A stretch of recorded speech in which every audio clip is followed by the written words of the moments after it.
Hi, it's Ramesha here with Vocal Bliss. Today we're going to talk about singing in a straw, also called straw phonation. But before we dive into it, I'd like to suggest that you go and subscribe to my channel so you won't miss any of the future videos I put out. So there's a lot of information out there about singing in a straw or straw phonation. You can find a lot of videos on YouTube, on different social media. And I watched these videos for a while and I studied them and tried things myself and tried some things with my students. And I think that, it's definitely a really good thing. And I want to share with you what I have experienced with it. But I also think that there's a little bit of hype around it. So I want to just cut through that and just give you what, in my opinion, has worked. I'm not saying that this is the ultimate truth, of course, but this is what has worked for me and for the people I work with. So straw phonation means using a straw. I have a metal one here, but you can definitely use a normal straw, like one from Starbucks or whatever. And it simply means to sing, and especially sing some vocal exercises into the straw. So why do we do that?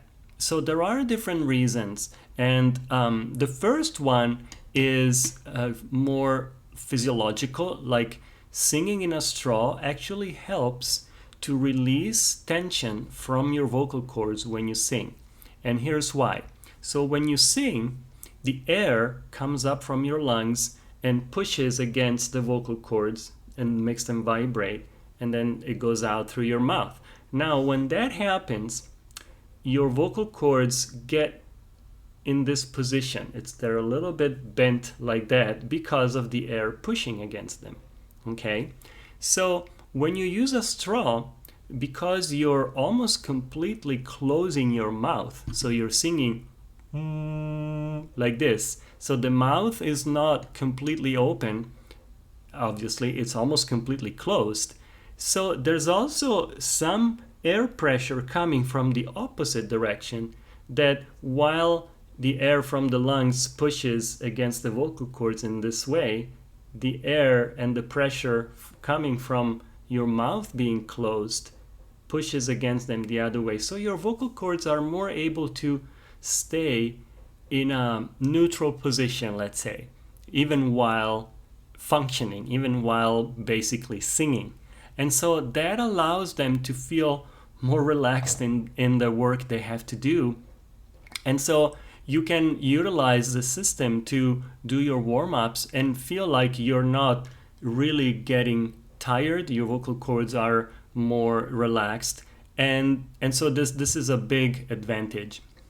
Another advantage that I noticed is that it allows you, I just experienced this for the last couple of months because I was out of the country.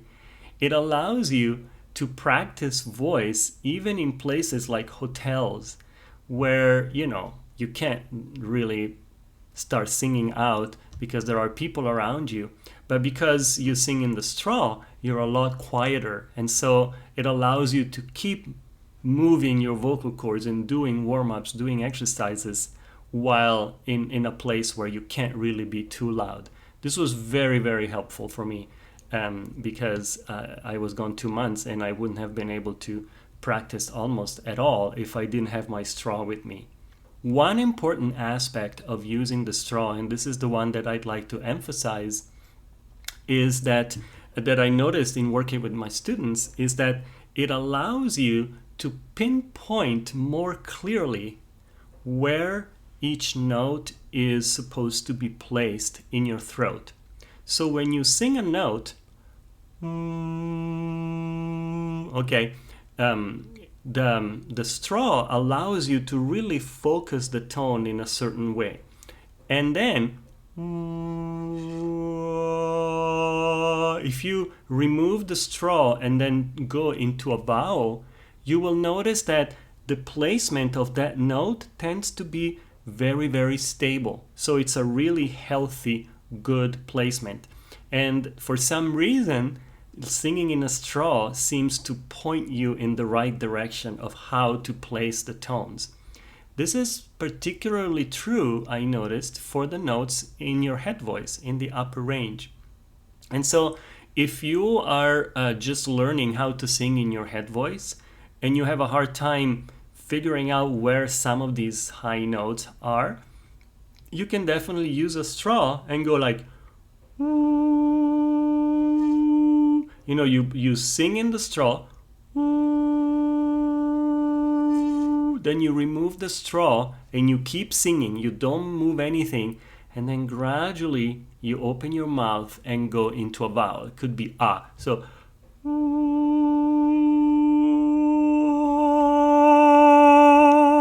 you know, it gives you a much more clear perception of where each note is.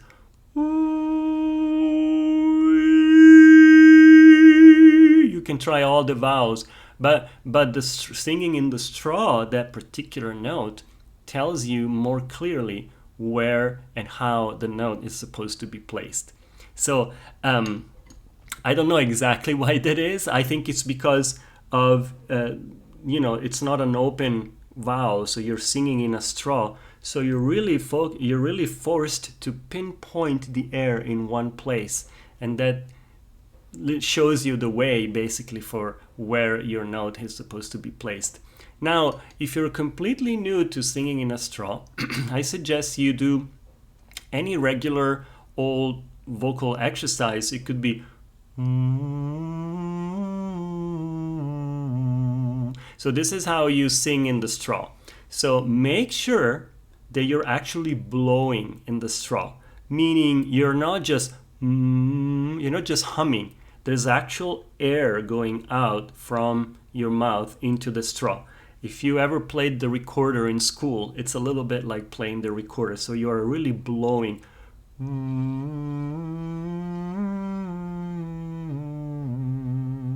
You can do all kinds of exercise.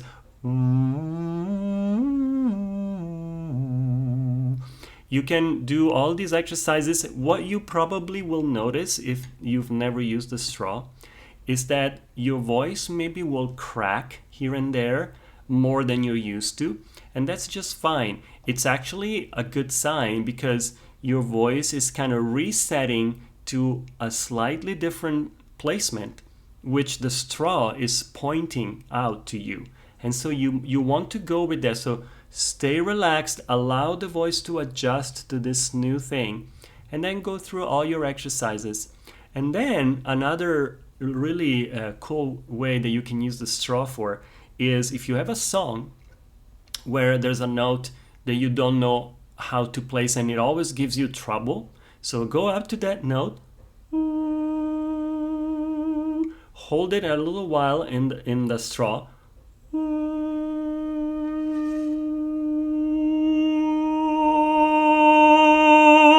and then you open your mouth like I said earlier, and there it is. And then do it a few times until you've pinpointed, oh, okay, so that's where I'm supposed to place it. And then gradually you will be able to do it without the straw, because you will have identified exactly the position and the place where you're supposed to place that sound. I hope this makes sense, but it really points you to the right way to place any given note. And like I said, most especially the notes in the upper range. So there are a lot of videos out there telling you that basically from now on all you have to do is sing in the straw and everything will be fine. I wish that were true. It's really not so, but the straw can help you a lot. And I've seen many of my students, and most especially students who are a little bit more advanced, maybe not beginners, I would not recommend starting with the straw, because what the straw cannot show you and help you with is tone quality. In order to get good tone quality, you need to open your mouth and you need to produce a sound with your mouth open. So if you only sing in the straw, you may have good placement, but that still doesn't mean that you have good resonance and tone quality. So there's a lot that you can get out of singing in the straw, especially if you're a little bit more advanced. So check it out.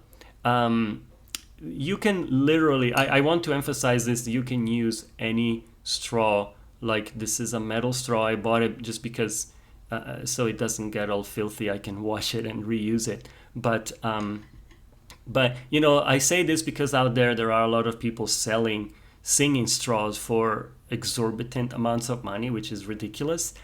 You don't need to do that. You can get any simple old straw from any coffee shop or whatever and just use that. So I hope this was helpful. If you have more questions about this, post them in the comments below. I'll be happy to answer if I can. And otherwise, thank you so much for watching this video. If you liked it, please give it a thumbs up and consider subscribing to my channel for future videos. Thank you so much for watching. Have a good week. Bye bye.